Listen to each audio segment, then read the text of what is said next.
Oi, buddy. How are you going? Hello, hello. Hey, how are you, man? I'm very well, thanks. I'm probably not as sore as I imagined that you would be, sort of given given your current adventure. Tell me a little. Actually, before we start, when I had this event sort of scheduled up, you messaged me saying you were still walking somewhere. So how far have you Yeah, been? How far have you been walking today? today must have been about 25 or a bit more.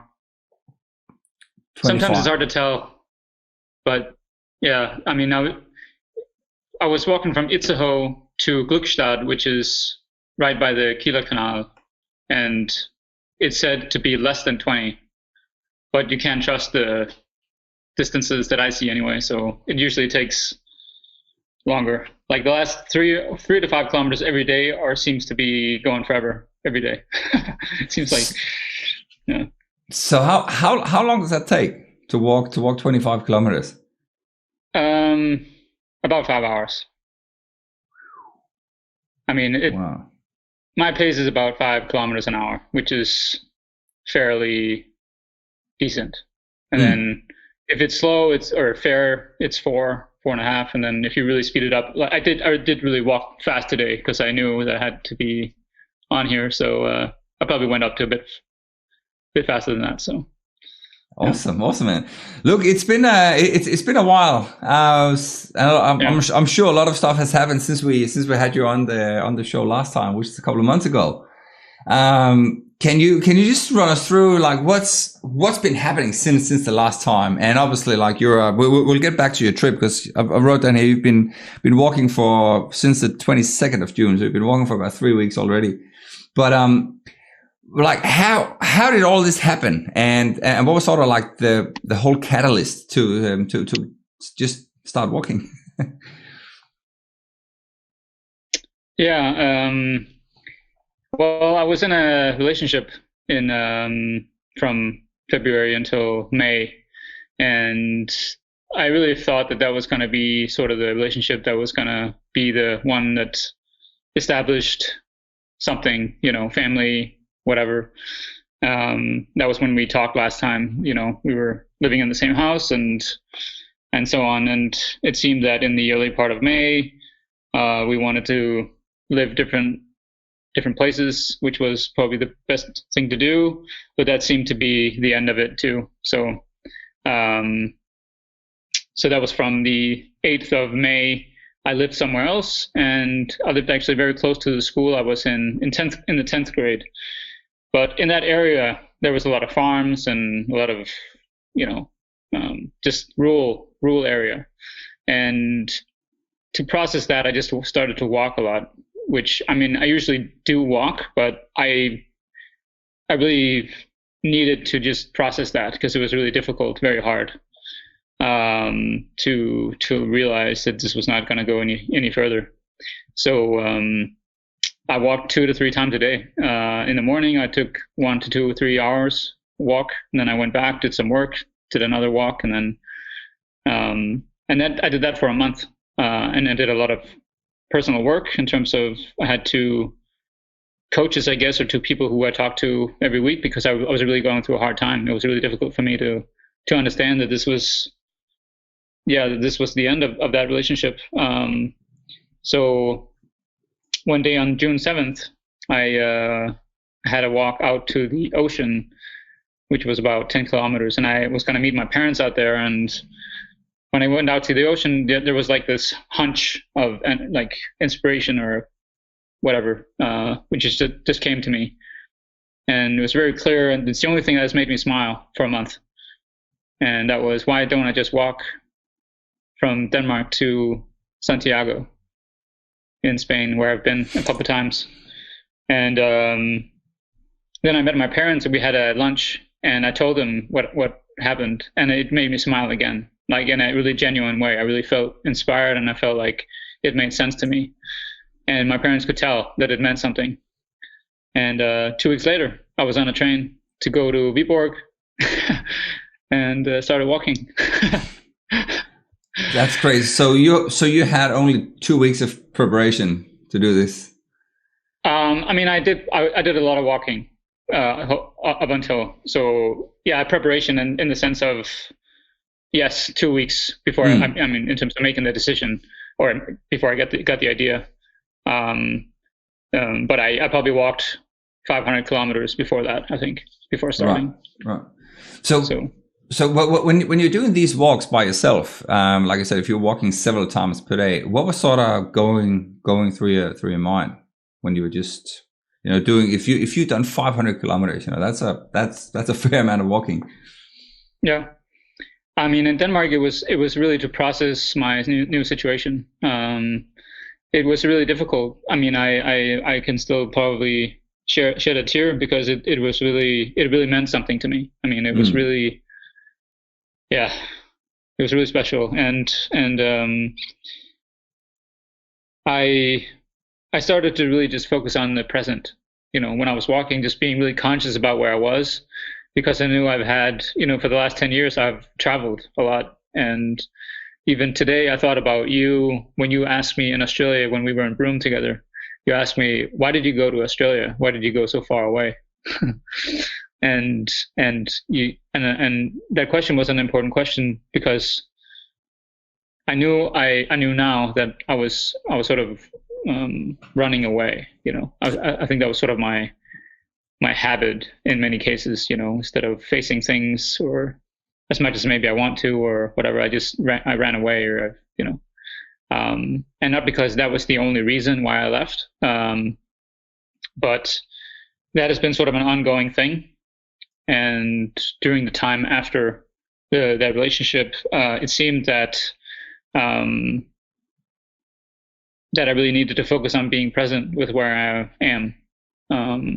So when I walked, I was really paying attention to my steps, to the birds, to nature, to things around me, and really practicing being where I am, because I had not been very good at that. So that's basically what I practiced. And I think that at the time when I got the inspiration to do this, I was then in quotes done with the first part of that process, and now I had to decide to do something for me, because I've not been very good at doing things for me, in the sense of not allowing circumstances to sort of pull me, instead of me deciding what I really would like to do, or what makes sense for me. So that is definitely also a part of what I'm doing. This is to create that foundation that maybe I haven't had, or had struggled to have, to just make decisions that seem to, because I think that's, I mean, I've always wanted freedom, freedom to be who I am. And because I fought that with my, the religious background that my family has, and being the oldest, always fighting to find my way. So it's been sort of a way to sort of, decide on my own freedom, I guess, or whatever. But it's like, it's a big decision. Like, it's obviously, you decide that you wanted to walk, or you're happy walking, but you could have walked around in Denmark, or around your neighborhood as you did, but then you decide to just pack up a bag and catch you later. So there's obviously like, how, just so we get the details straight, how long is the total distance between start to finish? Just so people can sort of get an idea of the distance. Yeah, I think around from Viborg, like the border to Santiago, or to the coast, it must be around 3,200 kilometers, around there. And then with what I did in Denmark, that's about 300. So it must be about 3,500. And so actually the 200K that you see in the picture is probably a bit incorrect. I thought also that it was 200, but it's close to 300 from Viborg, or the middle part of Denmark there, and down. But it's actually the shortest route, the one I'm taking. Oh, so on that map. So you're being a bit lazy, is that what you're saying? But man, like, so again, I'm super keen to sort of hear, like your thoughts behind why you chose this route or this specific walk. Because again, like 3,500 kilometers is it's so unfathomable, I think, for most people to try and have to sort of walk a distance, let alone a tenth of that. If anyone was supposed to, walk very, closer to pretty much have to walk to the shops or walk to their car, a lot of people sort of give up. Again, you're walking literally through, I don't know how many countries there. So what was your thoughts behind that? Like to say, this is my path. This is my trip.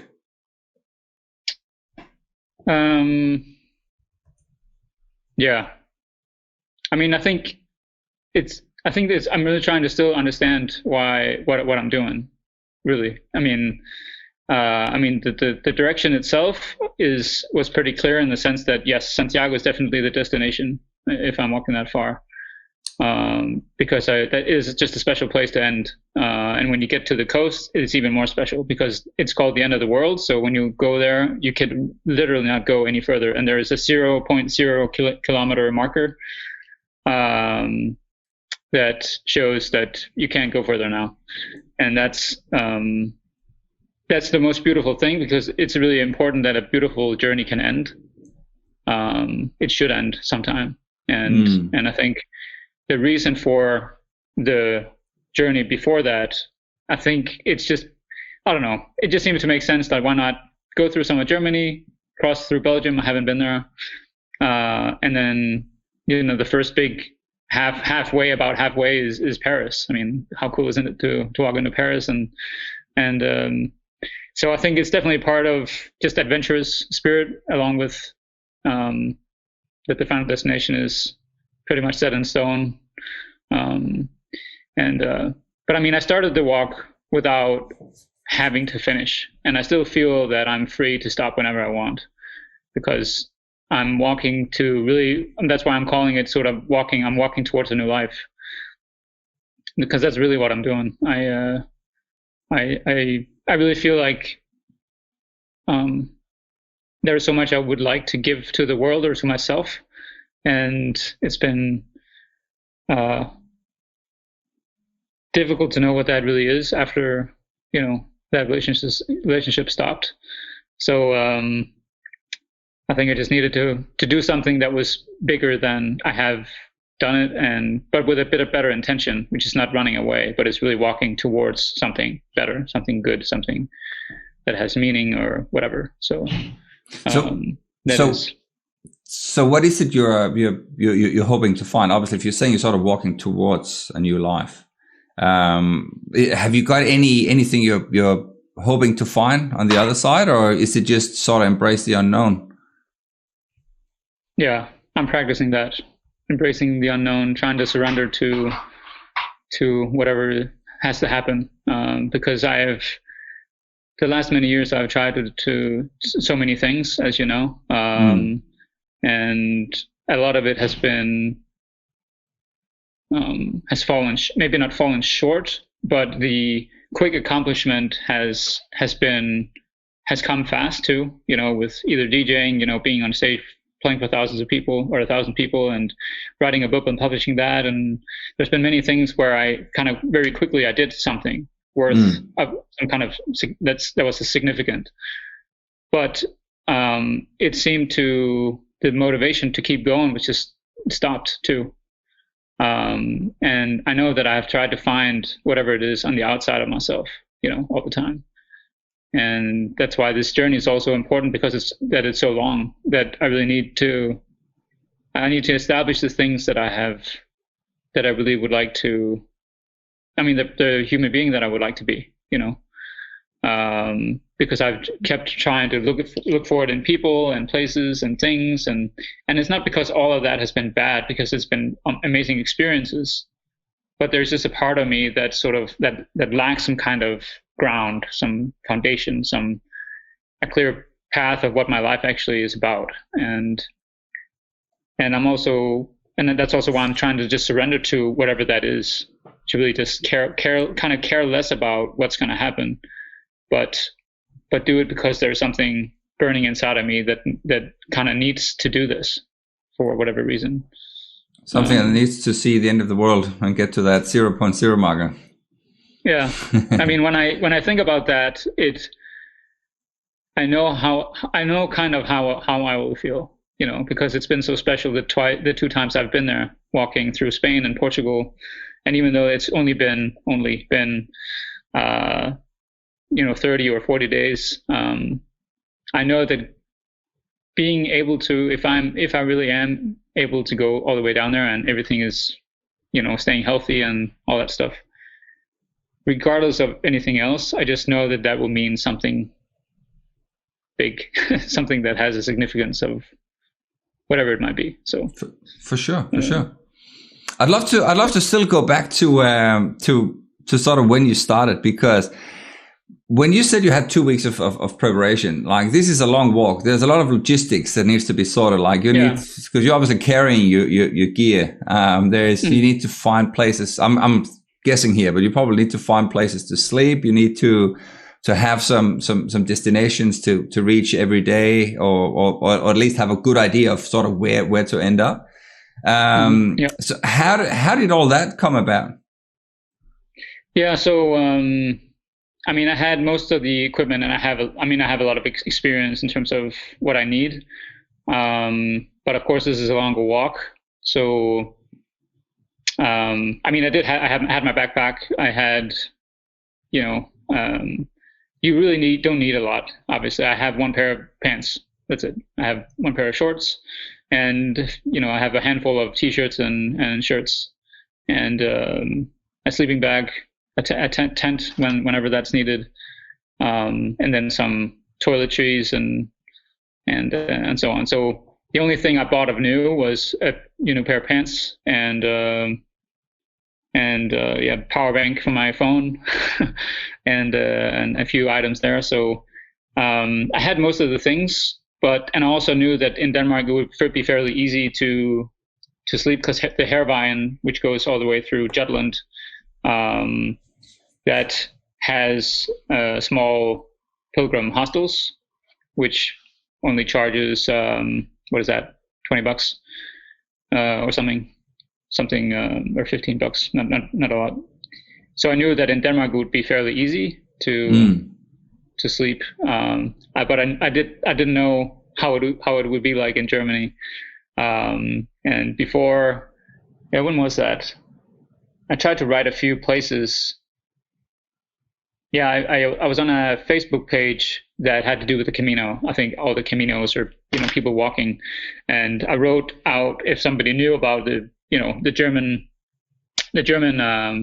Pilgerweg, because there's many ways in Germany, and it's well marked. So I definitely knew that it was well marked, so it wouldn't be a problem with at least the direction.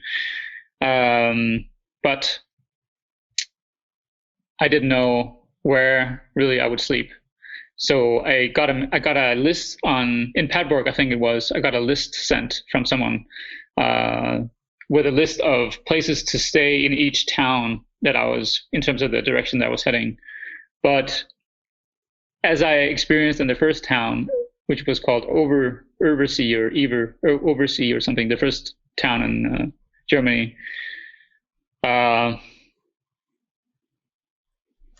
the 2 hotels the first hotel, I had no idea of the Camino or whatever. And in Spain, you know that when you rock up somewhere that they host you, and you get a stamp in your passport, your pilgrim passport, and you get a cheap bed and all that stuff. But in Germany, no, that's not how it is. It's just it's the same prices kind of. And so I mean, right now I'm in a youth hostel, so that's that kind of stuff from Australia, kind of a bunk beds and whatnot. So so it's a kind of a mix of, but yeah, I have to sort of look in advance of what's ahead in terms of where I can stay, if it's tent or if the weather is even good enough to stay out and so on. Because even though I'm adventurous, I'm not going to put up a tent in the bloody rain, because everything's going to get wet, and then I can't work and do anything. So Yeah, we watched the little intro video of you of you getting pretty swamped in the rain there. How was that? Yeah, it's been the first. Was it from the first time in the first day in Germany? Yeah, and I think a few days before and a handful of days after, it rained every day, and it's just not fun to walk in the rain. So what goes through your mind then? So when you get out there, when you know it's pissing down and you got to put on the raincoat, you got to protect all your gear, and you just got to plow along. Because obviously that would take some grit or some mental strength of some sort, knowing I just got to do it. You got to put in another 5 hours in the rain. Yeah, I think that's the beauty of walking, to be honest. It's that you're not going to sleep where you are if it's raining, because it's cold and it's not comfortable, obviously. I mean, unless you have a really nice tent. So you really have to stay present with yourself and just say, I gotta keep moving. I mean, there's no one is holding your hand or whatever. You really just need to just suck it up and walk.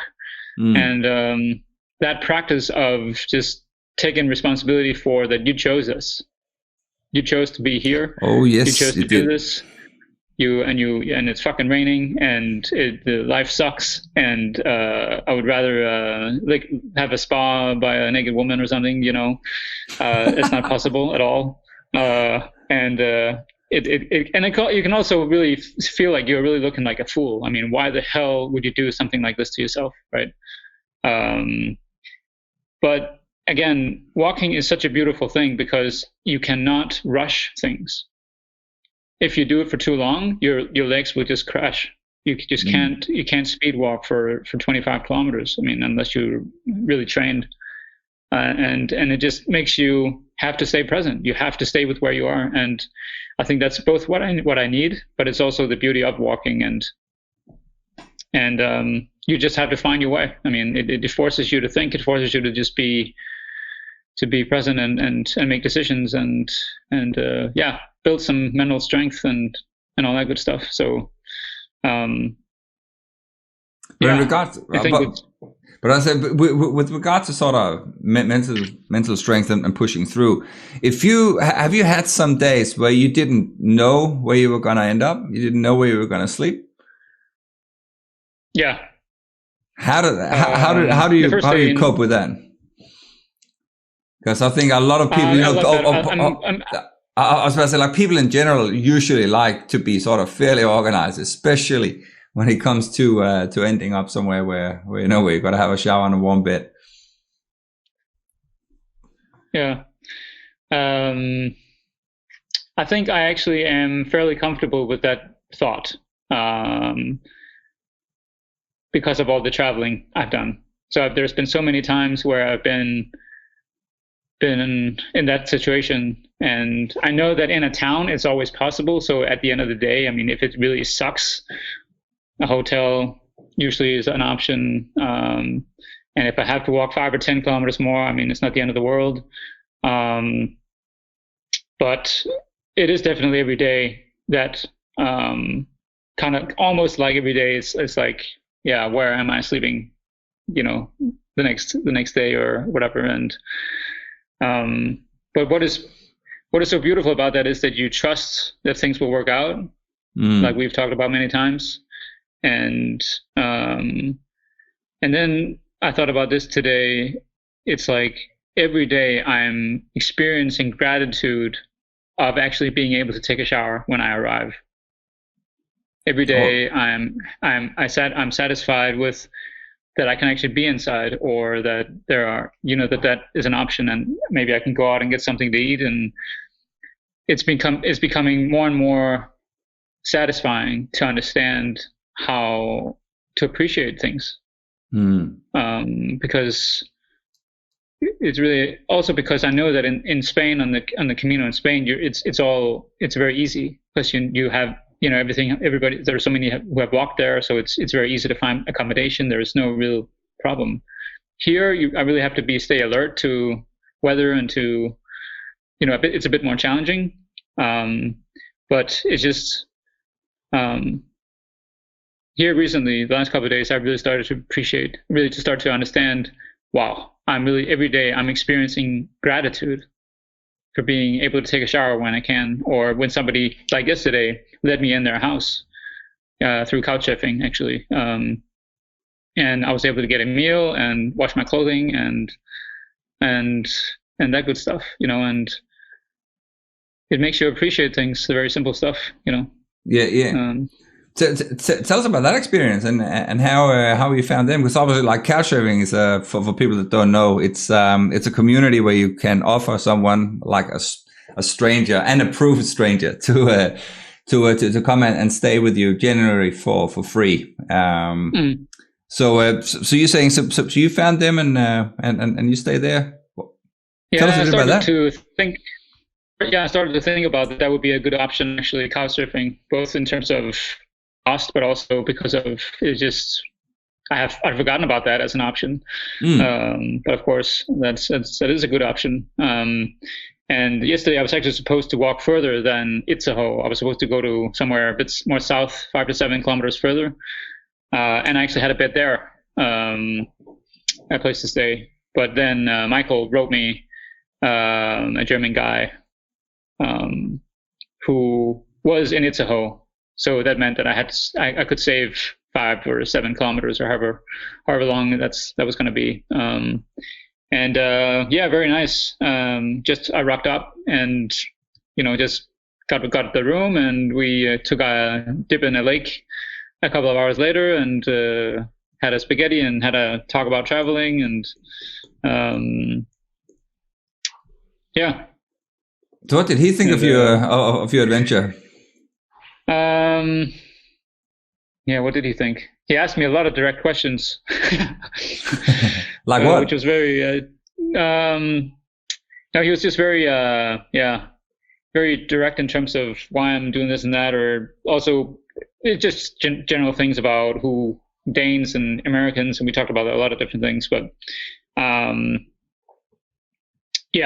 think his son said that it was going to be boring for me to rock up anywhere because I'm going to say the same thing every day.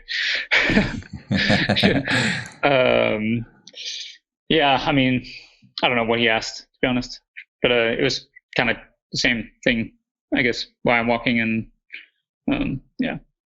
so. And what was your answer?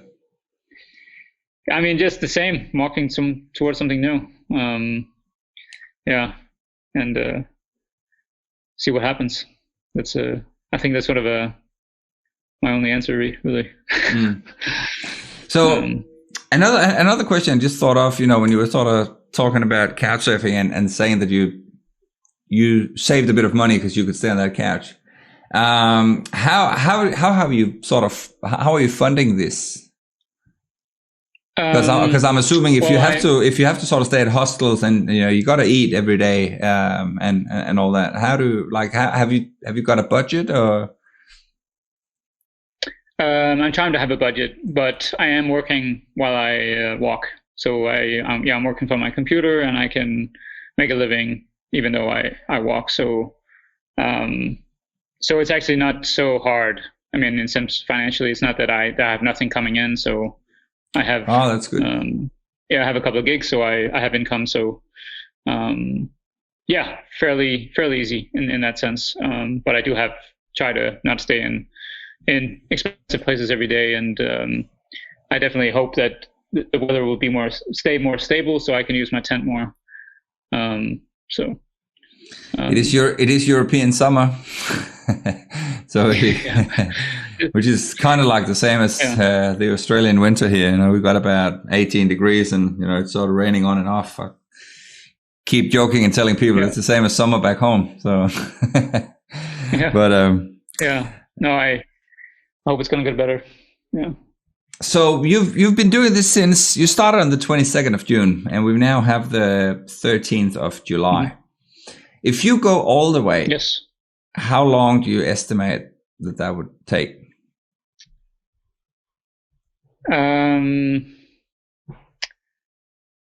It's a good question. It will probably take close to 5 months.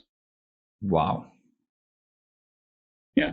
Because I mean, the 800 kilometers in Spain took about 35 days, and times 4 plus something. So it will probably be about 5 months. And I know that I'll take a day off here and there, Of maybe course. once or twice a month, to either see stuff or just to do nothing. So yeah, it will take a bit of time. And I can also add that, like, the first 2 weeks, until the July 4th, I had an off day where I was greeted by our family friend Christian, who surprised me. Lives in Bangladesh, and I was supposed to stay at his sister's house, and then he was there. So Awesome. It was great. And I know that the first 2 weeks I had an off day because it rained like all day. But up until then, it's the early phase, right? So you constantly ask yourself why you're doing this, because it's kind of early on, and it's still early. I mean, I still think that I have another 2 weeks to go before I really feel like, okay, this is my life 100%, even though I'm pretty much there. So the first 2 weeks definitely were kind of questioning myself, why am I doing this? And being sort of a bit unsettled about why, and yeah, just still processing stuff from back home, I guess. But after I left, and the couple of days after, I felt like, okay, I'm doing this. This is my life now, Well, you're building up a bit of a following online. I can see like your videos starting to get more and more views, and there's more people sort of commenting and then following along on your both your YouTube and Facebook. I don't check into Instagram that often, but I'm assuming it will probably be the same there as well. Does that not give you a little bit of extra sort of boost to sort of like just keep going? Yes. Yeah, it does. Yeah, I realize that I'm inspiring myself to start off with. I mean, I feel there's a fire inside of me that's doing this for reasons that are good, positive, with hope, with love, with the things that I really strive for or would really like to experience more of in my life. And I also see that that people are inspired by something like this. And we both listen to Joe Rogan's podcast a lot, and I've listened to many of his, and he has so many people who have built up a brand or built up their life around something that they love to do, whether it's bow hunting or weightlifting, or it doesn't matter almost what it is. It's just they have built a life around what they love.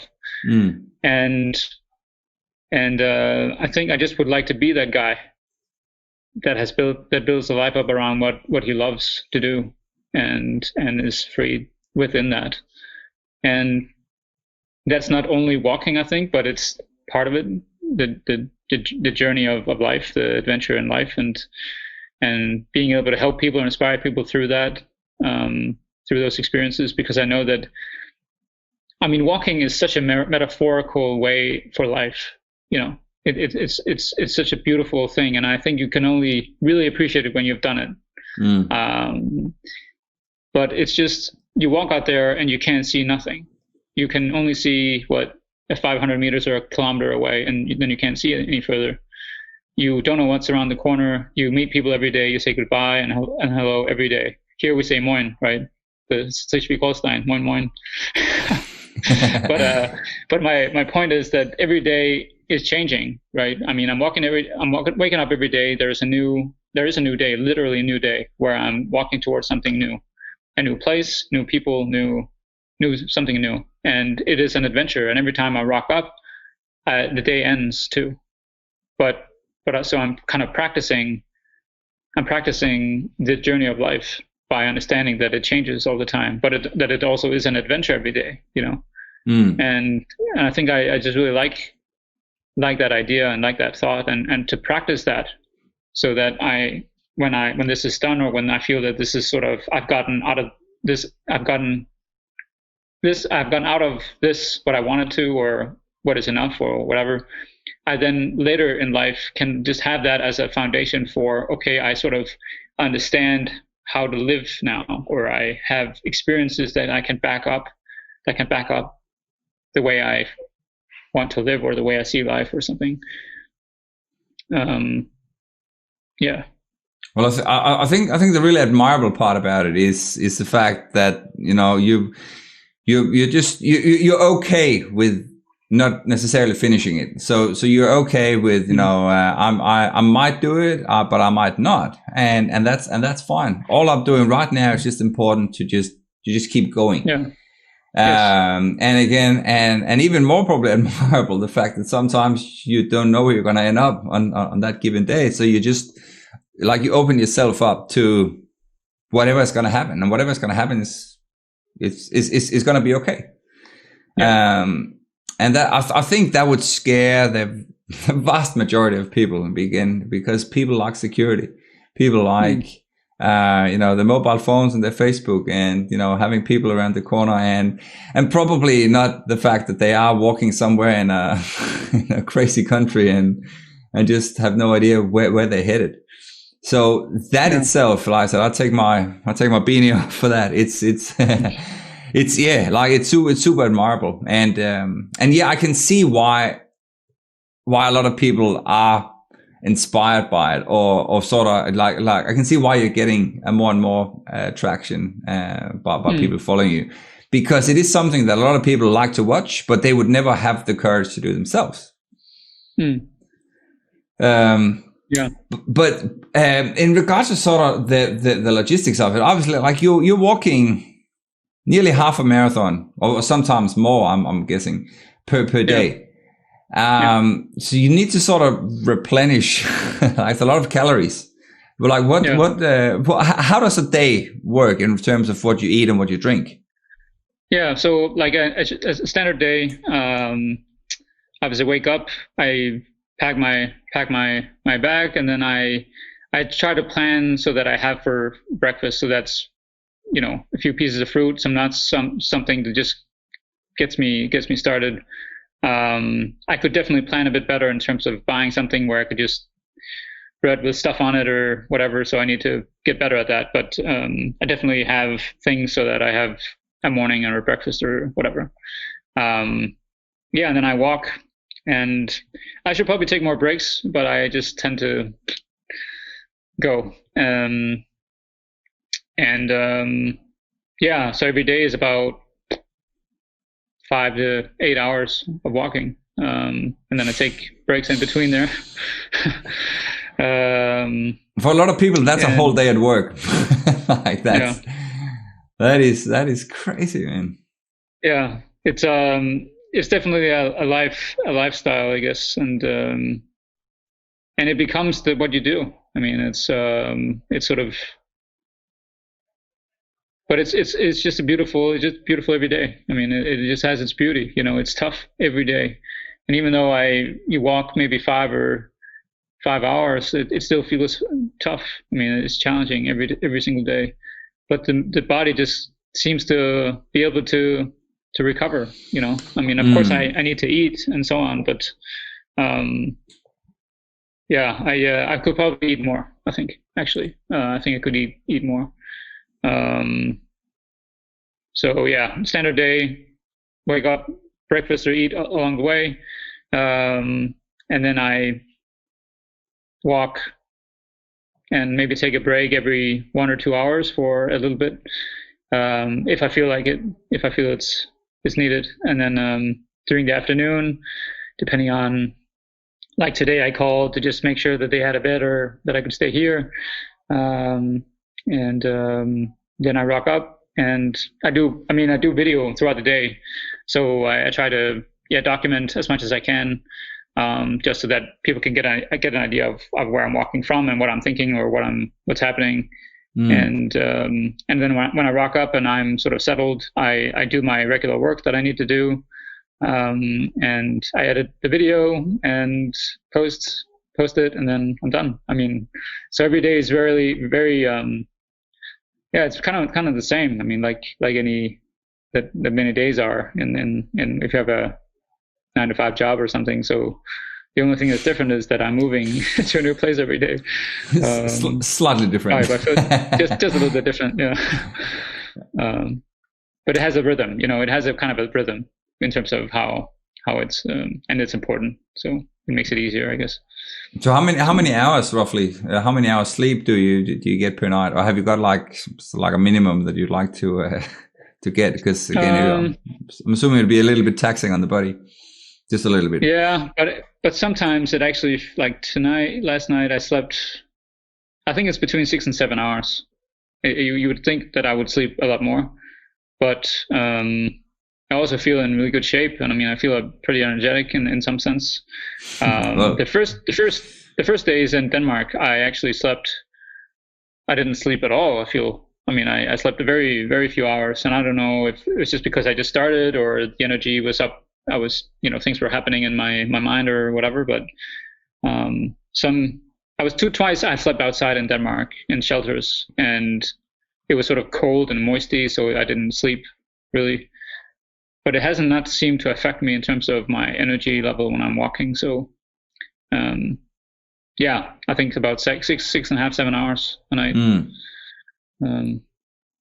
Well, yeah. I suppose that is enough again as well, especially if you eat well, and I suppose then you exercise. But you certainly, if you exercise for like 5 to 8 hours per day, that's more than most people, including me. That's for sure. Yeah, yeah. But I mean, initially, and I definitely need to get better at that, is to get started early and finish early, because it's really nice to rock up the new place at 1 o'clock or something and then be done and know that, okay, I can relax now. And then you have almost like you have a day and a half or like, 18 hours. Yeah. To recover. And that makes a difference when you walk every day. So what are the road conditions like? Because I'm assuming obviously you can't walk on the freeway or the autobahn. So you would have to what kind of roads or paths do you need to stick to? Yeah. So I don't know if I send you or have a picture of the shell or the whatever, but on the picture of the map or whatever.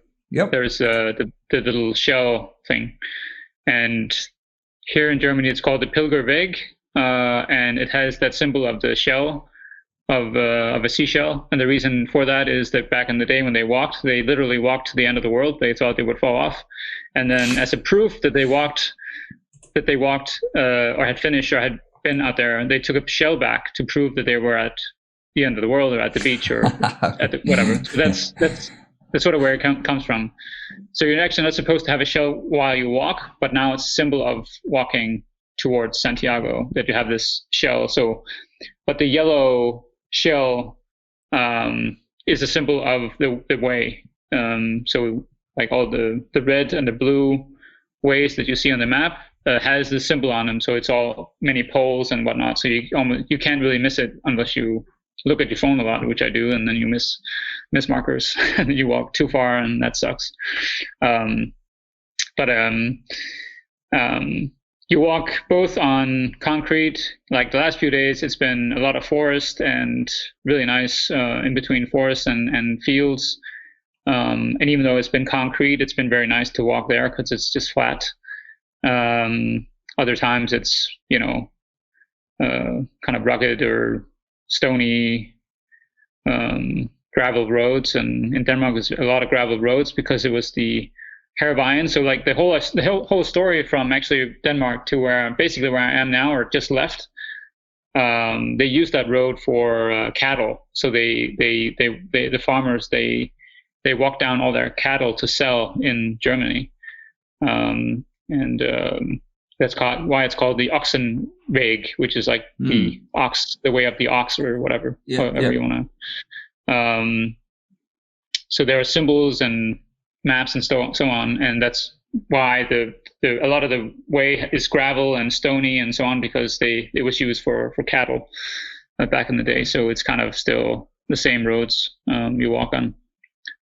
So yeah, all kinds, from concrete to asphalt to weird black rocky stone stuff, and forest and yeah. So you see it all. And was this something you had looked into sort of prior to leaving? Because I'm guessing here, but like, wouldn't different terrain sort of, maybe you need some different shoes or different soles or something? That doesn't matter. It's definitely harder to walk on concrete because there's not as much give, and if it's really hot, it can get really warm. So I mean, that can have an effect on the warmth through the shoe. But so far here, it's not been that warm that made a difference, I think. But it makes a big difference when you go from concrete and walk on gravel. I mean, gravel roads is the preferable, what do you say, under ground to walk on. Because it just gives you a bit of cushion, and it's sort of softer. So, but you don't really need different shoes as long as your shoes are good enough. So how many pairs of shoes have you got? Like, because I'm guessing, I'm guessing like obviously you can't have too much gear because you still have to carry it. Actually, can you just run us through what actually is in your backpack? You mentioned you had a handful of shirts, a pair of shorts, a pair of jeans, a laptop. Yes. So I have a tent. That's the biggest item I have, which a lot of the time I want to throw away because it weighs almost 2 kilos or 1.5 kilos, maybe a bit more. Then I have a sleeping bag. I have a cover for the sleeping bag, like a linen. You know, if you sleep somewhere, it's to have it over your sleeping bag. And then then I have my clothing, like 3 pairs of socks. I have a few pairs of underwear, handful of shirts and t-shirts, pair of shorts, 2 pairs of shorts because my pants can be zipped off on the ones I'm used for walking. Then I have a poncho. I have a very lightweight jacket, kind of that just takes the wind, kind of a running thing. And then I have a shampoo, and I have my water bottle and a box for extra food if I make something or whatever.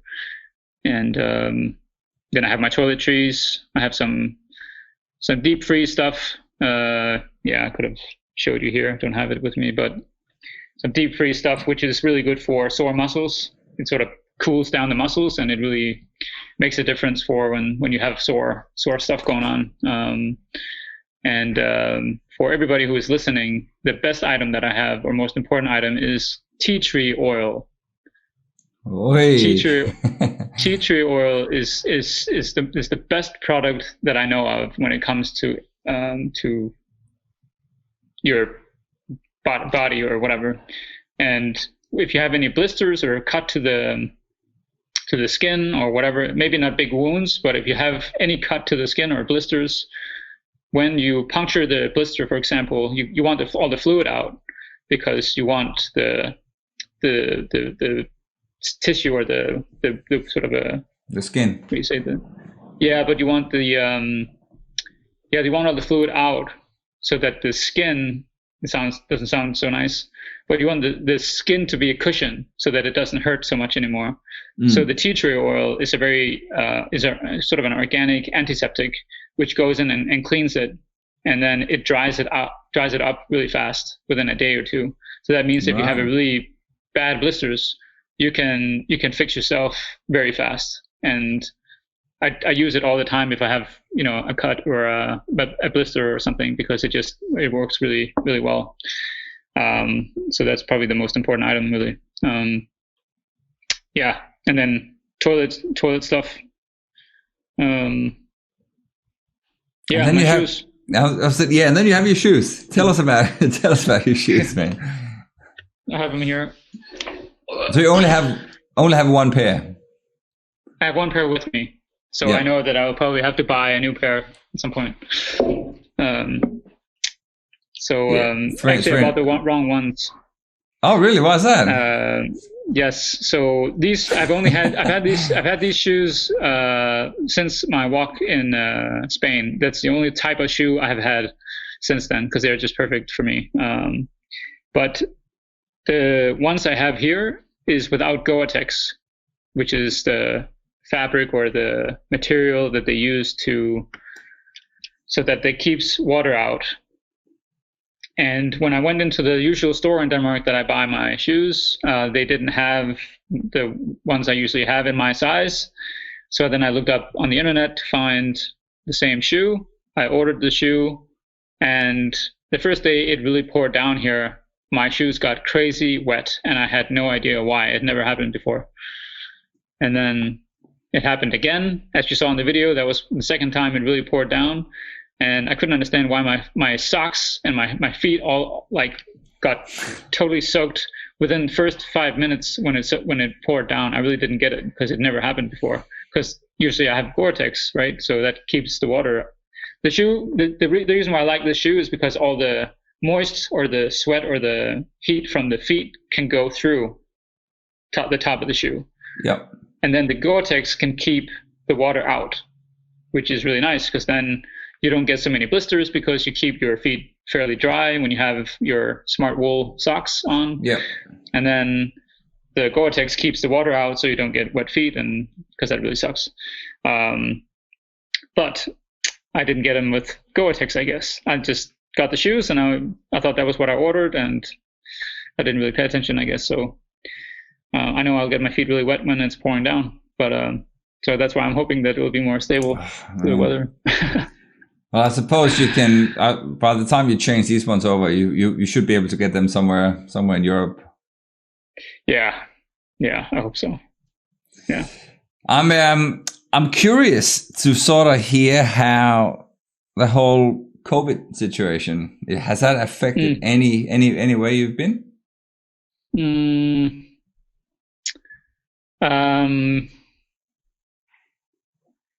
terms of places to stay.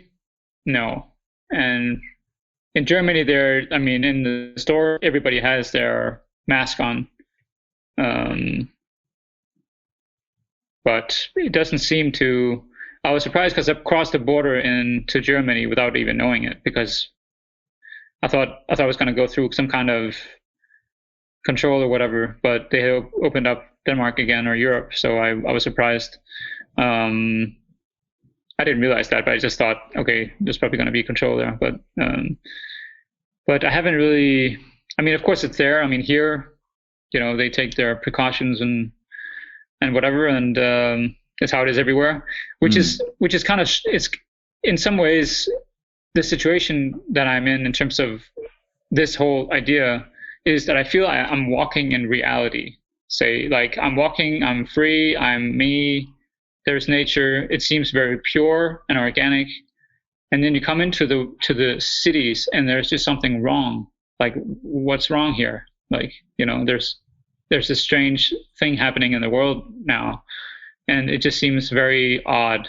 That you can walk out there, it's all good, free, nature, good day, and now I'm in happy town. Glückstadt, and everything is happy until you go into the town and you realize that something is going on and it's weird, So what is it like? Try and explain the feeling you get when you walk into these towns. Yeah, it just really seems unreal. It seems like something is happening that is not supposed to happen. Like it's really, it seems unreal. It really, I think that's the word I can use. But what's the situation like in like the current situation in Germany? What are the stats? What are the numbers? Oh, I don't know. Michael told me yesterday that they are very. I think the positive cases are very low. Okay. I think he talked about 300 positives a day or something.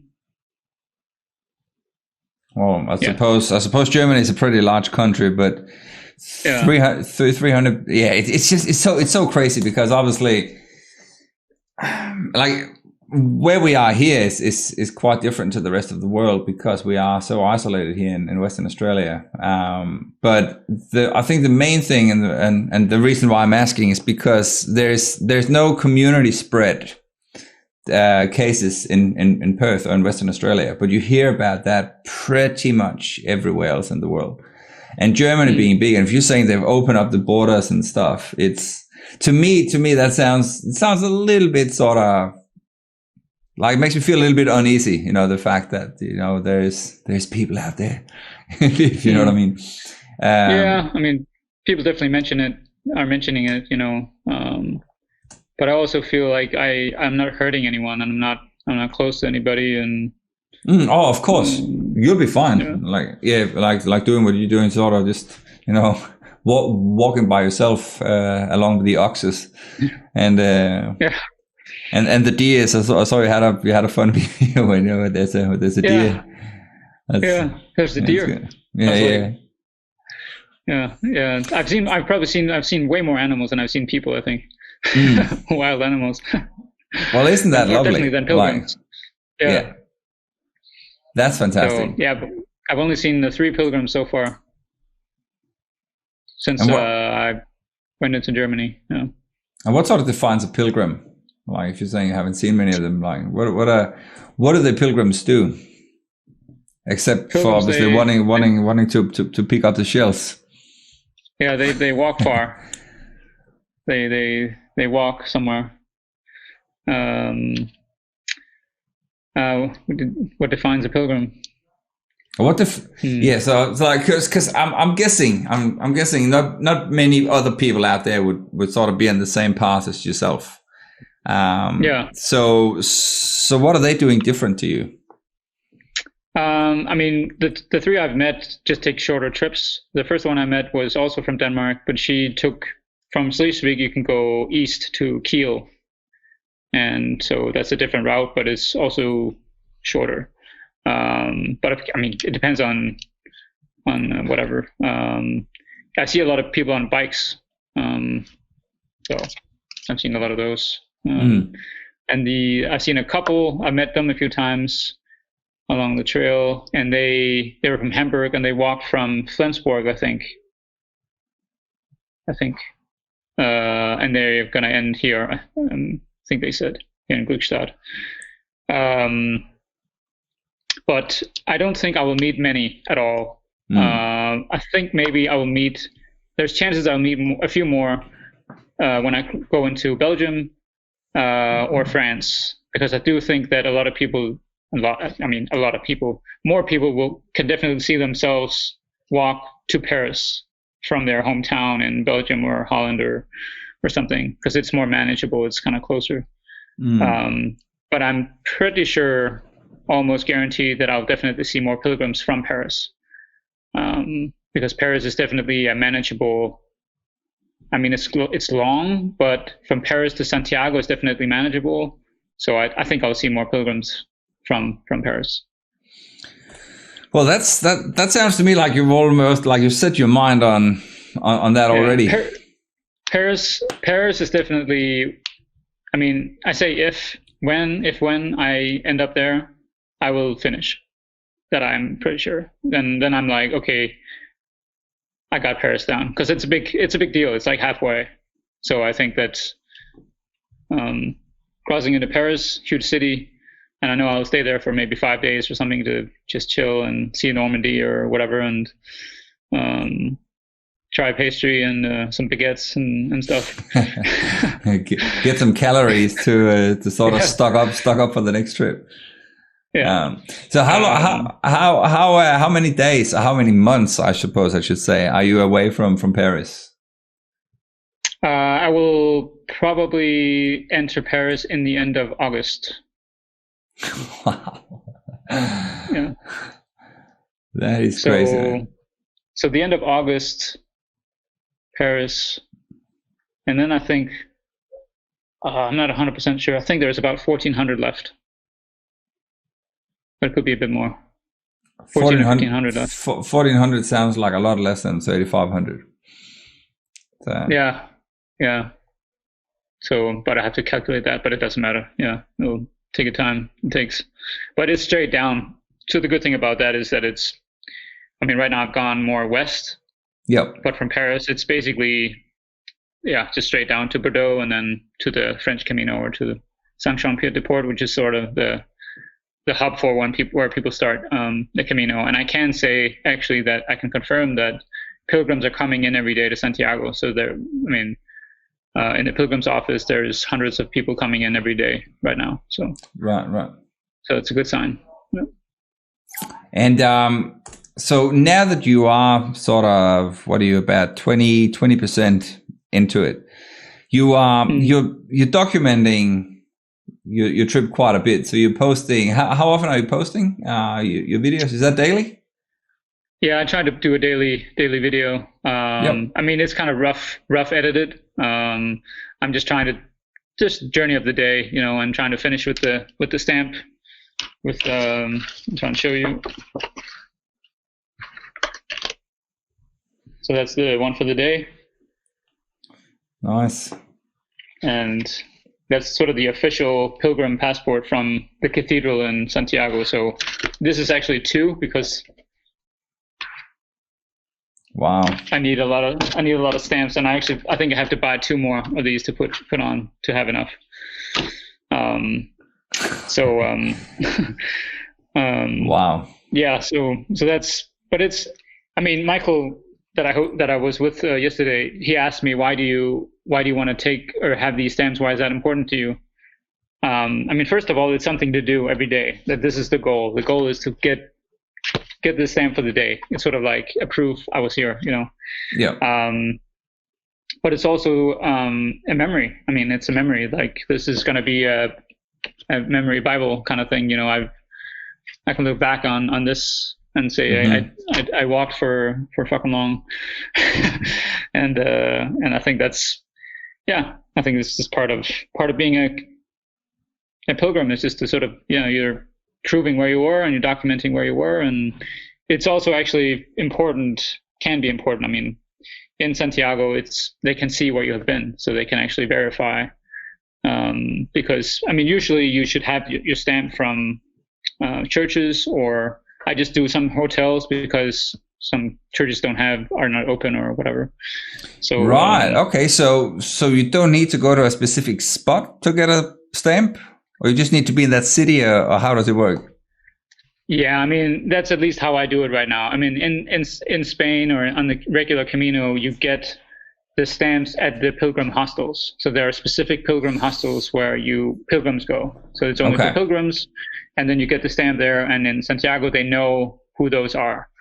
So, but that's also why I went to Viborg, which is the top one here, because that is a cathedral. Because back in the day, was a very religious trip or whatever. So churches is sort of is basically on the way that has been marked. So that's also why that the other day, 2 days ago, I slept in a priest's home, because it's part of being a pilgrim back in the day, was that churches helps pilgrims because it was a religious voyage. So it's part of the Camino that you can actually call many churches and say that I'm here and I would like a bit. And I don't know if they have to take you in, but I think it's sort of a custom that they should take you in because it's a part of the history. So yeah. Well, that's interesting because sort of based on the last chat we had a couple of months ago, obviously your relationship with religion is it's a little bit skewed. So without sort of necessarily getting into too many details now, because I think it's probably better for people to maybe catch up on the last episode, which was amazing, by the way. We'd like to hear about all your travels for the last 10 years. But in regards to sort of like you obviously don't, from sort of based on the last chat, I don't think you sort of identify yourself as, as religious. But now you have to sort of have this pilgrim label and sleep in a priest's shelter. Like how does that feel? I feel like that's part of my new self. I think that because I know that I got a lot of feedback from my former relationship in terms of my personality and all those things, and I really took some of those serious. And one of them was I've been used to fighting for my way in life, because yes, my parents come from very religious families. My parents had a mentality that was maybe a bit conformed as I was growing up, and I was definitely not into conformed way of thinking. So I had to fight for everything. I had to fight to do things that they were not accustomed to think about. Or, I was part of a best-selling book that I wrote a chapter in many years ago. And that was sort of the first time I really invested money or something into sharing something that meant something to me. And my dad couldn't understand that. He got upset with me, actually, And so with that and many other things, I've sort of had to fight my way to sort of get my way. And that also means that I was also always against authority, which came from maybe my parents at first, then teachers, and then employers, and then maybe the system itself and all that stuff. So I've been used to fighting for my way. And that has been, what was your initial question?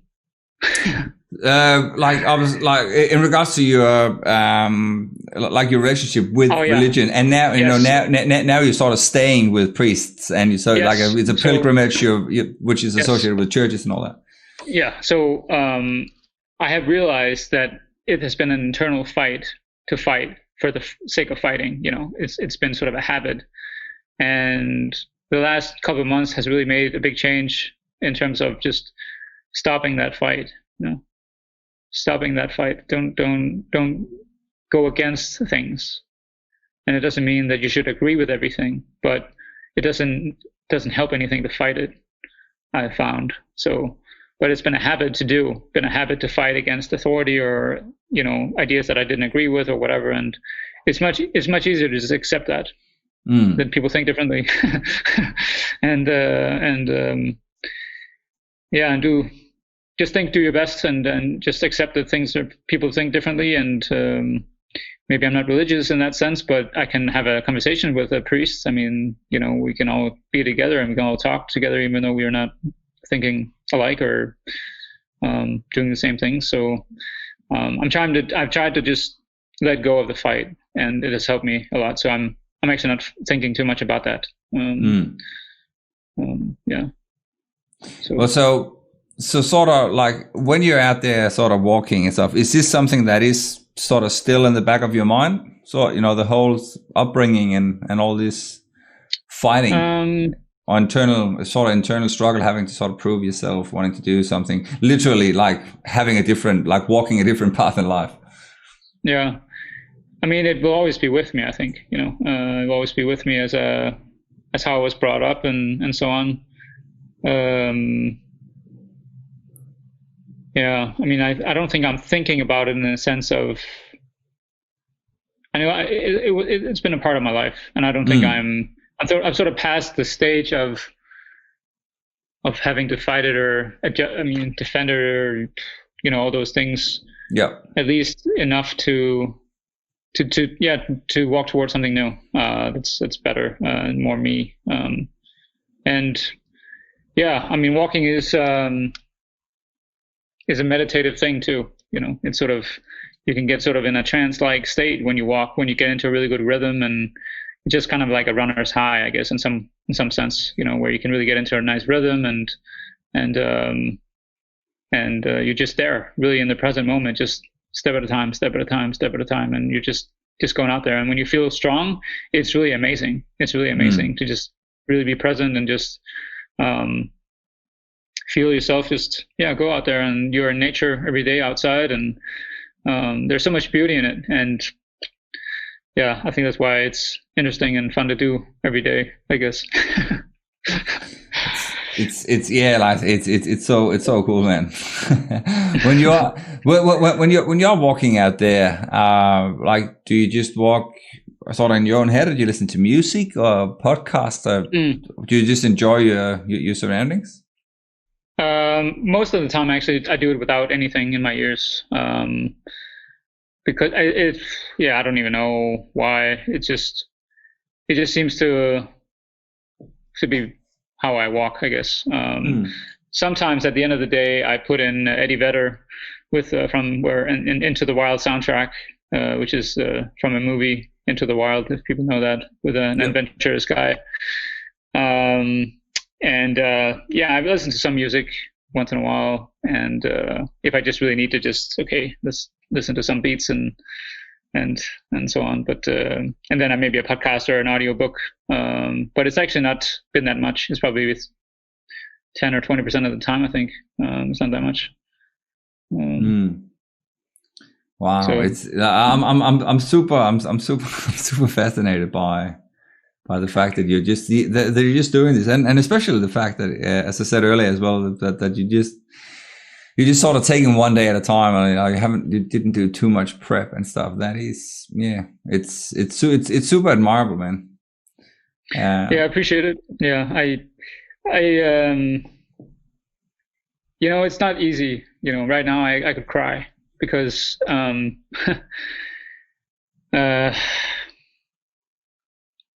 because there's so many. You process your life every day. It's like. And at the same time, you're alone. I think you want to share a lot of things with someone, and there's not many to share it with. And then you can ask yourself, why are you doing this? And it's because that I'm really doing it for me. My youngest brother, he said in the day before I left, that if you really feel like you are,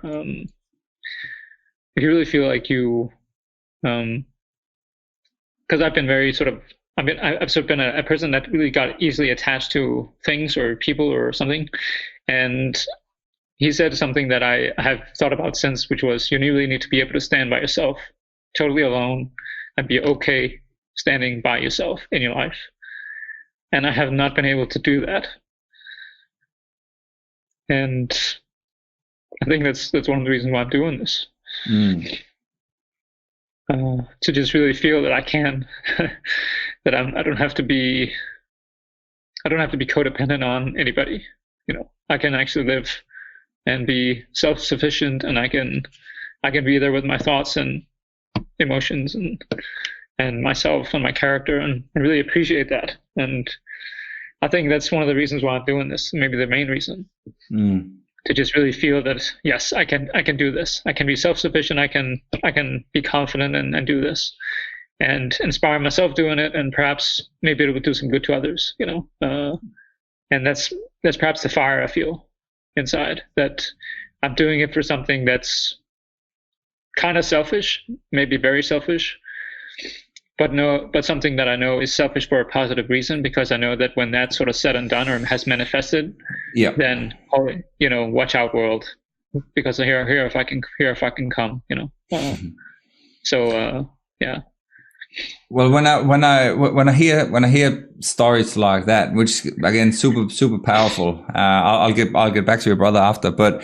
as soon as I hear something like this, I always think about, when you sit in an airplane and you're about to take off, and they tell you, in the unlikely event of an emergency, you got to look after yourself first before you look after others. And that's something that, again, when you actually think about it, is super important. It's something I think about a lot as a parent as well. So I have to be okay for my kids and my family.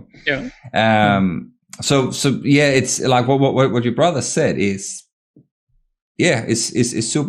super important. Have you spoken to him since, or what is his feedback on your journey so far? No, I think him and my family, I mean, they're they think they like it, and my two brothers will probably come walking with me actually in a couple of weeks. Wow, fantastic. Or a week and a half. What is it? 14 days? Yeah, 2 weeks. So yes, I mean they're always supportive. It's just been sort of weird to. Yeah, I've been fighting my whole life. I've been it's been too easy for me to live with my parents when I was growing up. They didn't really tell me, you can figure this out. Just go do it. They help me too much at times. So I also know that that's been part of, really at one point getting to me now, like, okay, this is it. This is.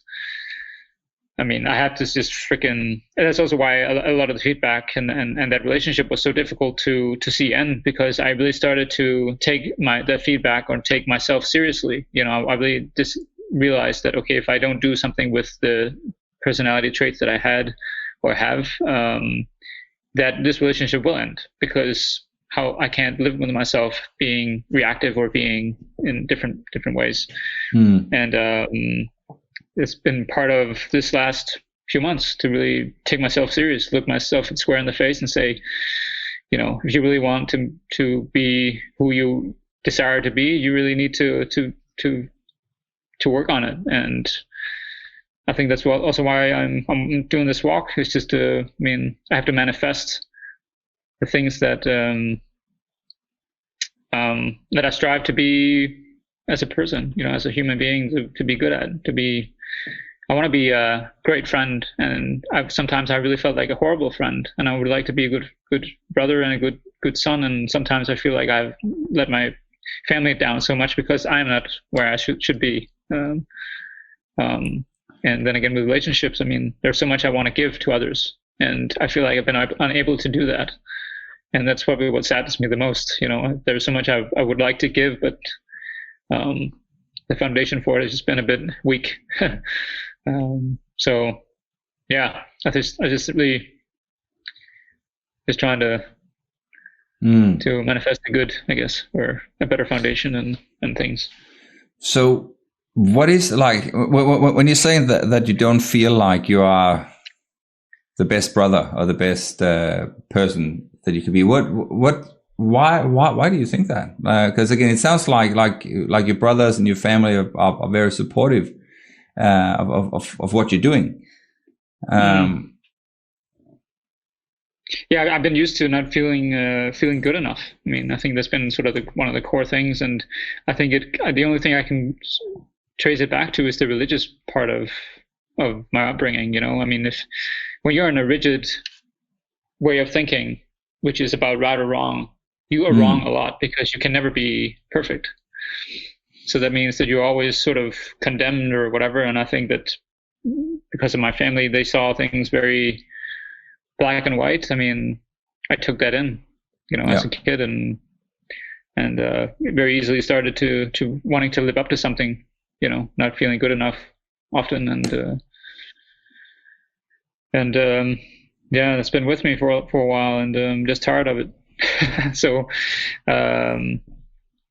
I think that's why I've had high ambitions too, and being perfectionist and all that stuff, and I think that's part of that as well. So yeah, I think I'm just really trying to look for the truth in me, look for the truth in the reality of things, and try to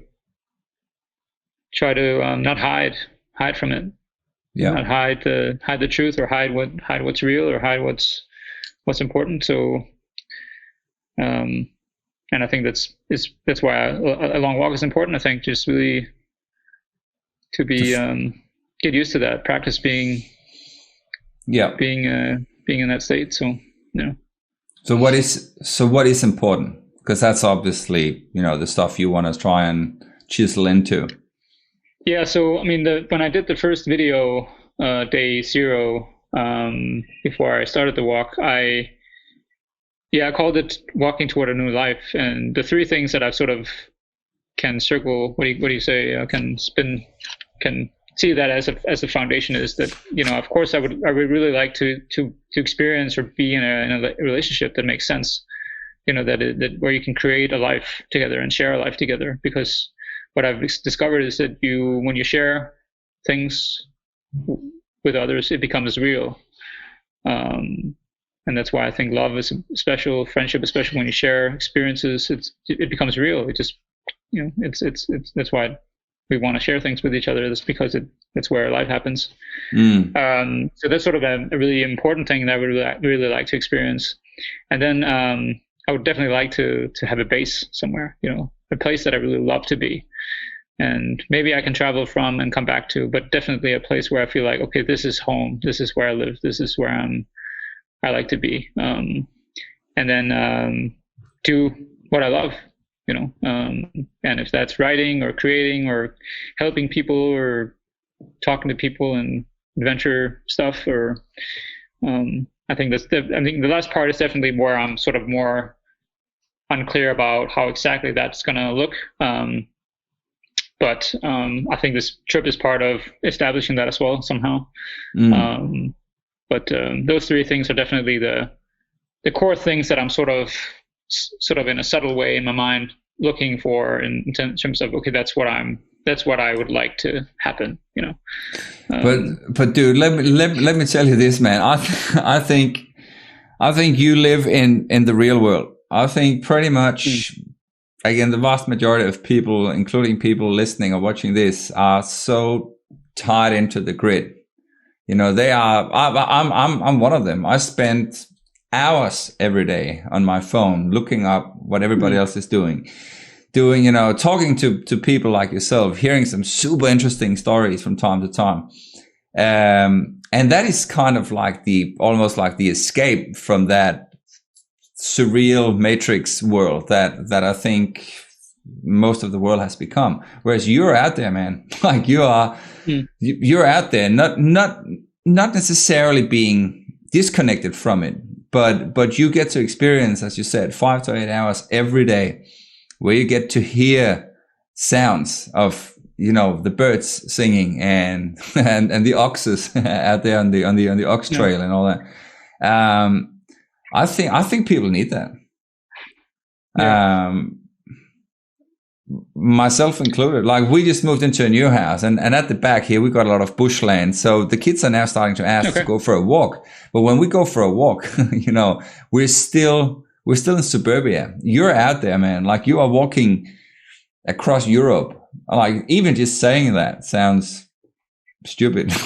like you're walking 3,500 kilometers, which is like, even saying that sounds nuts.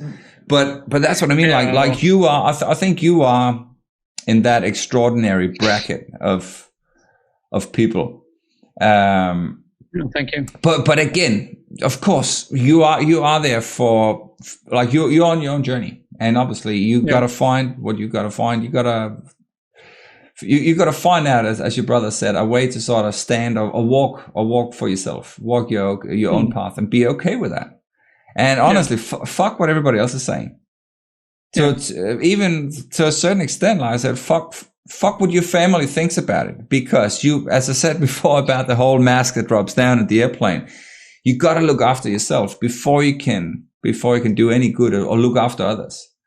And dude, you're only 20%. If you've got another 3.5-4 months to go, man, you've got so much exploration to do, so many stamps to get, so many memories. I'm super excited. I'm super excited for you, and I'm sure whatever it is out there. And if you don't, for whatever reason, if you don't find it in the next couple of months or before you hit the 0.0 marker, then it's somewhere else. Just whatever you do, man, just don't stop looking. I feel it too. I mean, I feel a strong fire and desire to just keep going and see what happens, and and be okay. I mean, I think today it's almost. I think tomorrow it's going to be 500 kilometers. I'll turn 500 tomorrow, I think. Wow. So then it's just, that's about 20%. Yeah. So but yeah, Paris. I mean, Belgium is going to be early August. No, it's not true. Yeah, early August, and then I'm going to enter France, is what I'm trying to say, in early August, and then Belgium is going to be early August, and then I think it's going to be 10 days or 2 weeks before Paris, and then that's going to be a big deal. And I also think that's motivating in terms of, first it's Denmark, crossing the border into Germany, kind of exciting, new country, kind of new language, culture, food, new ways of doing things, and then you have 3 weeks or whatever, how long in there, and then Belgium, the waffles, can't wait to waffle it up there and for a week.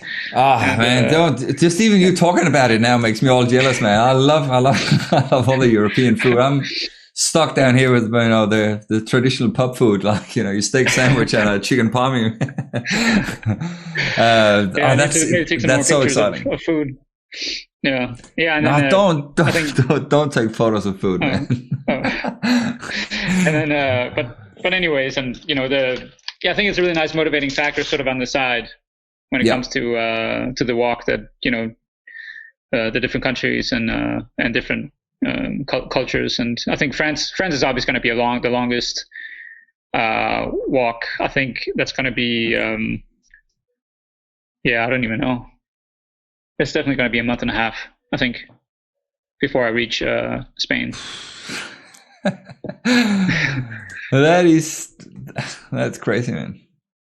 Yeah, but I know that's what's going to be so beautiful about ending in Spain, because I think I'm going to take the French Camino, the French way, where the one that most people take, because it's the most special one, and it's just going to be such a long, beautiful home stretch. I've been there before.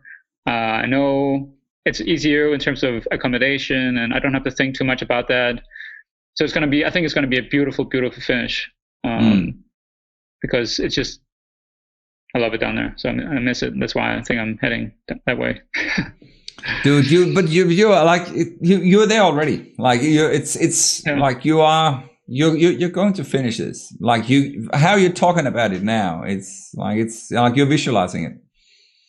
Going down. It's beautiful. I mean, picking up that shell at the 0.0K marker. Yeah.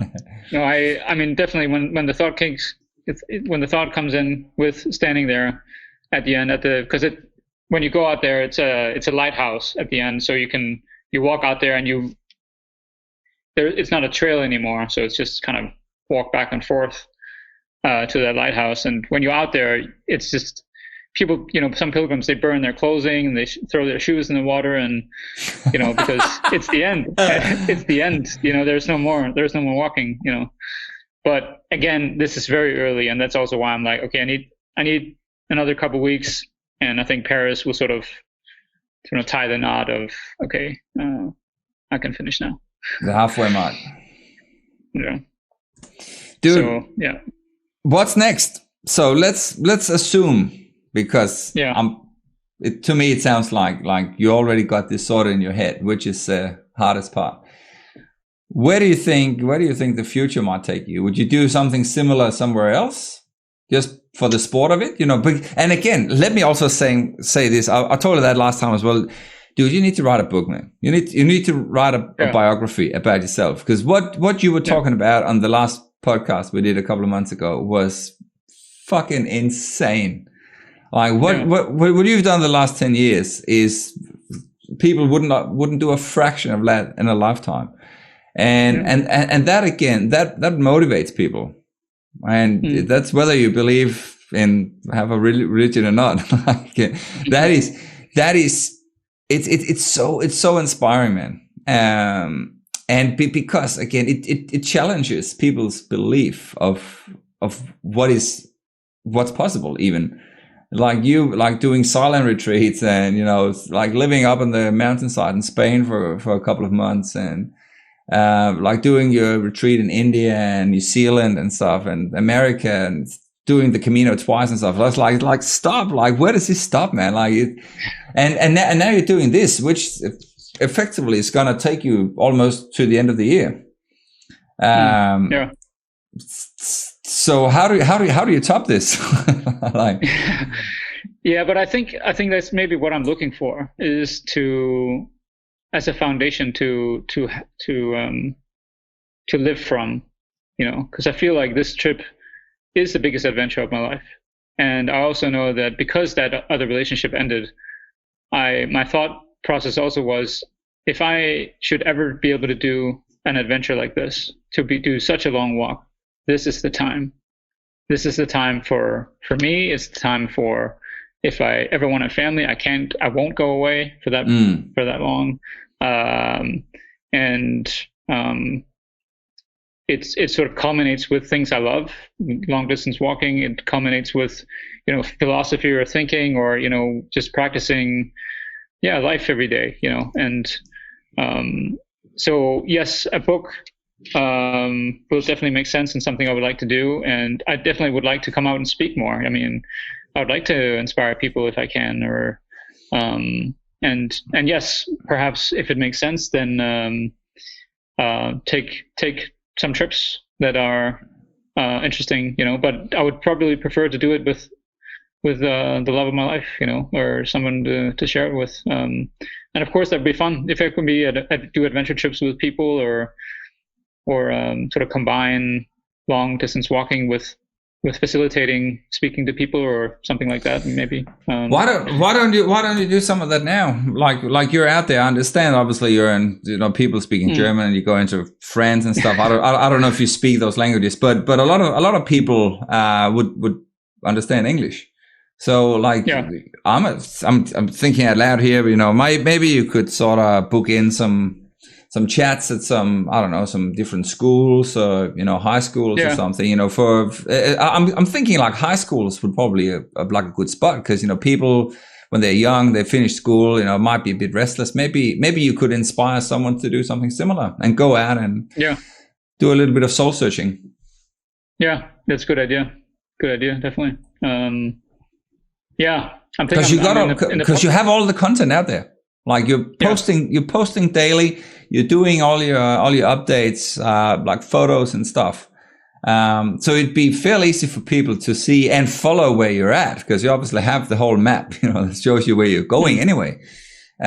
So you might be able to map something out, in a couple of days, a couple of weeks. So in Paris or something. Again, I'm just thinking out loud here.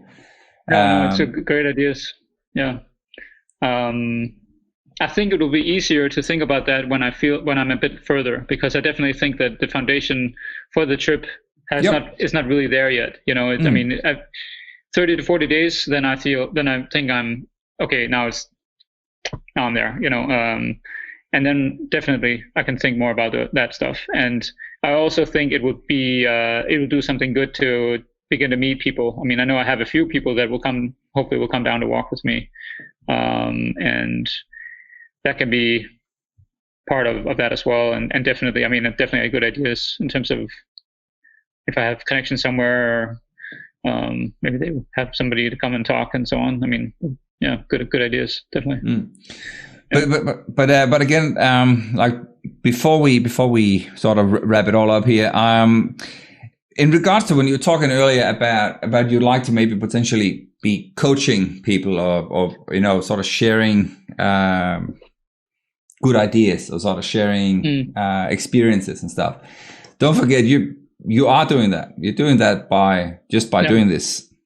And so in a way, it's kind of like a win-win. Again, you're doing this. You're doing this for yourself, as you mentioned. Like you need to do this to sort of have a bit of a, I don't know if you can call it a cleanse or a soul searching, but you're walking out there to embrace the unknown. And dude, that's super inspiring in itself. And I think that is why you're gaining these followers. You're getting more video views. You're getting more people sort of commenting and interacting with you. So you utilize that, because it's right there. Like you are doing it. And that's also why I think it's really important that the trip is long. I think it will show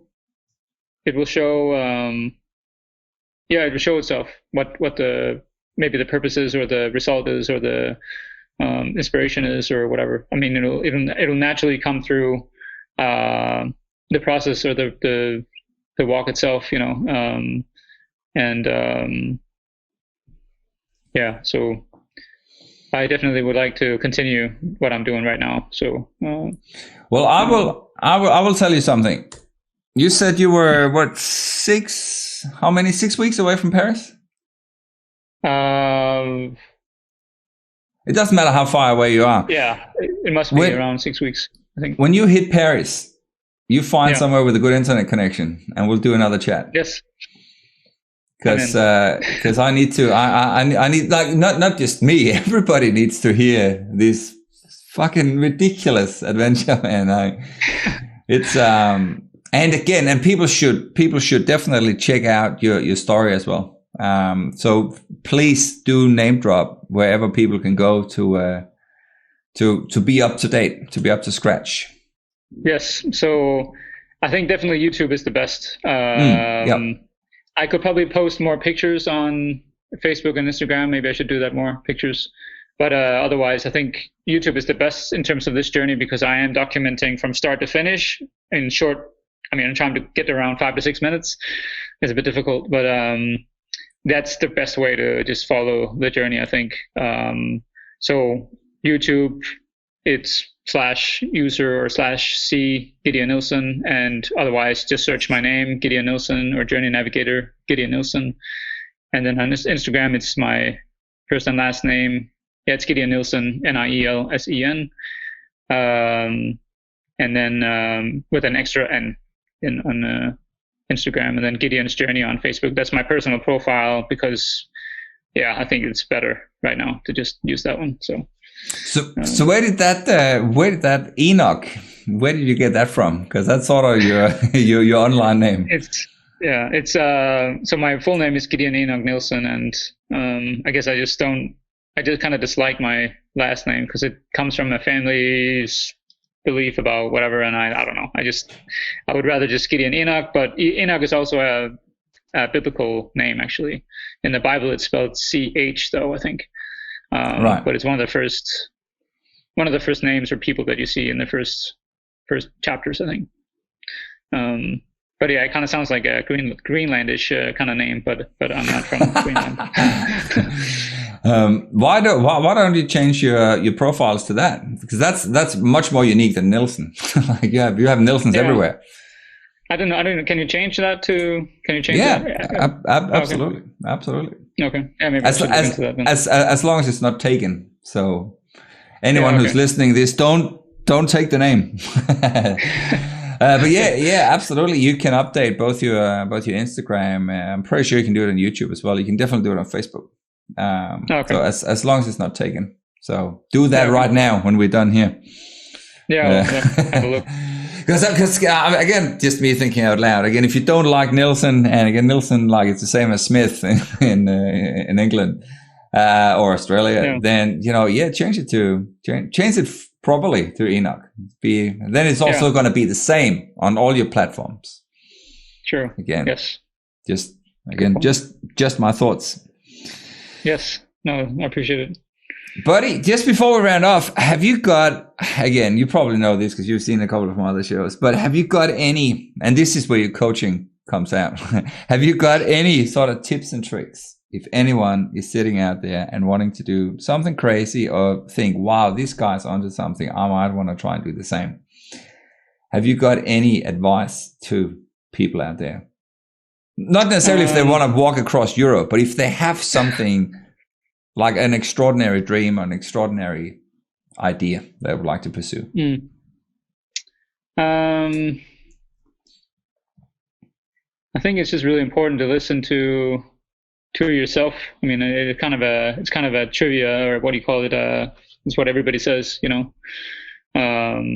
standard response: listen to yourself first. But definitely don't do it for others. I mean, if walking is, I think walking is special because if you do walk more than 30 or 40 kilometers, you just get down to a depth in yourself that maybe you haven't been before, because it really is a long process of you being with yourself for a long time. And then do it without too many distractions in terms of music. And it's probably why I'm not listening too much to music, because it's to me, it's just an impersonal process to stay present. But yeah, I mean, use your intuition, listen to what you want. I mean, what do you want out of life? It's so easy to be caught up in the circumstances of life, and especially even now, like it's even more crazy now. I mean, there's so much more fear in what can we do and what can we not do, and I refuse to. There was one writing me today. So if I was concerned about the corona, concerned about restrictions, or if I don't even think, because Europe is the way it is now, I don't even think I will be showing my passport to anybody, because it's open, you know. I mean, of course, if it just blows up again or locks down, whatever, it's going to be different. But I'm not going to live my life in fear. I don't think anything comes of that. So I think try to let go of, you know, what circumstances are telling you in terms of the system or people or friends, and just really listen to what you want to do. And initially, it's going to suck because you can only rely on yourself, because no one will probably help you or trust you or have confidence in you, because you need to build up that yourself before they can see that you're onto something. And honestly think that that's what I've been doing the last 9 or 10 years. And I only think I'm able to do this now because I have done everything else the last 9 or 10 years. That's why I'm capable of doing this now, because I feel such confidence in being homeless or being on the road, or I couldn't have done that without bumming around in Australia or, being all these different countries. And I was about to name a country. So, yeah, I mean, there's no one answer, but listen to your heart, listen to your intuition, and trust that even though it sucks while you are taking your steps on your path. Yeah. Amazing, man. Dude, I'm sure you'll be just fine. Looks like you have a visitor or something. But honestly, man, let's organize a chat just for you to sort of keep moving. And again, I would encourage everybody who is listening out there or watching this back or whatever you're doing to go in and follow your journey on. You just quickly want to name drop it one more time, just so we get it again. So I actually don't remember exactly the 100% the link for YouTube, but it's definitely /user/Gideon Nielsen, I think, or C/Gideon Nielsen. You can actually take the user out and just write Gideon Nielsen. Yeah, and then search my name or Journey Navigator, and I think YouTube is definitely the best place because it just shows most of what's happening. So, yep, fantastic. Yep. Thanks so much, brother. It was as always. It was incredibly powerful, man, and super, like I said, super inspiring. So keep walking. Thanks. And I will. And I'll look forward to talking to you in Paris. In Paris, yes. Awesome. Let's get that down. All right. Well, you enjoy the rest of your afternoon, because it's afternoon where you are, and I will talk to you soon. Thanks. Sounds good. All right. You're my friend. Thanks, bro. Thanks so much for tuning in or listening along to the show. If you like the show, please don't forget to leave a 5-star review and subscribe to my social channels. It doesn't cost you anything, but it greatly helps me to build my networks and my chances of getting sponsors to keep this show running. If you want to take it to the next level, please head over to patreon.com/Stephen Helhammer and become a patron by joining the exclusive community there. You can start from as little as $3 per month. And for just a little extra, you get access to some fantastic features, outtakes, behind the scenes stuff, and much, much more. That's less than the cost of a cup of coffee per month. And that way you can help me build better content. I can devote more time to find awesome guests and just generally just keep everything flowing. If you want to be on the show or subscribe to my mailing list, send an email to steven@helhammer.com, and that is HELhammer.com. That way I can start sending you exclusive invites, random stuff, and messages that, who knows, you might enjoy. So that's it. Have a rocking day ahead, guys, and I will see you on the live stream or in your headphones very soon. Take it easy.